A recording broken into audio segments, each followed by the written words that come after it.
Hey guys, Aniket here. So creating a data box takes only 2 minutes, but if you make one wrong choice, you might end up locked out, and even you won't even receive the immigration messages. So today I will walk you through the entire process step by step. There are two ways you can create a data box, like one is online and one is offline. So if you want to create a data box online, then you will either need a bank ID, the eObčanka, NIA ID, or verified MojeID. So if you have any one of these, you can directly do it through online process. So for the online process, you need to go to this website. Maybe I can put this down in the description, and you can directly click on that.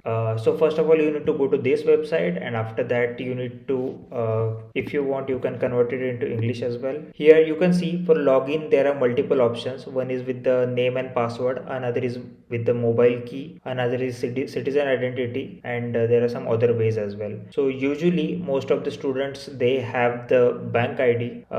It is usually the login ID that you get from bank. So if you go here, and you can find that you can find different bank, the KB Bank, Air Bank, and all these banks.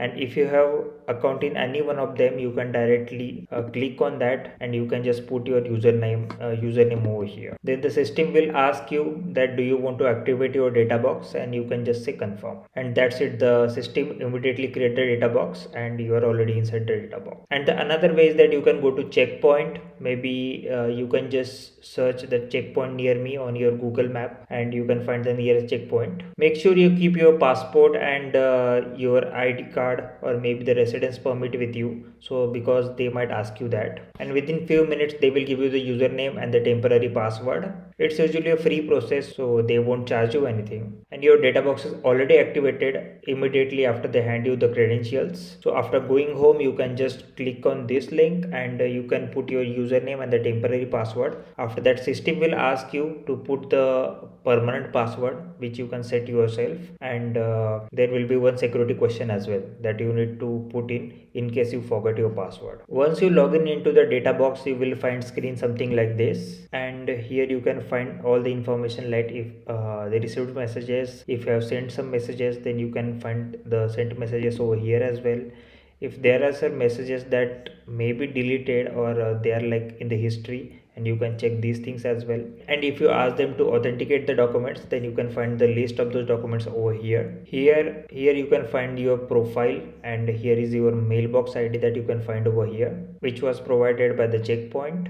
And in the settings part, you can find the notification. Here you can find the notification part, where you can set up some notifications like email or SMS. So for example, here I have put my email ID over here, and in case if I get some SMS from the embassy or the Ministry of Interior, and it will directly send me the notification on this email ID that you have got your message, and you should check your data box. Apart from this, there are some SMS option as well, but it might charge like 3 Czech crowns per deload SMS. If you want, you can activate this as well.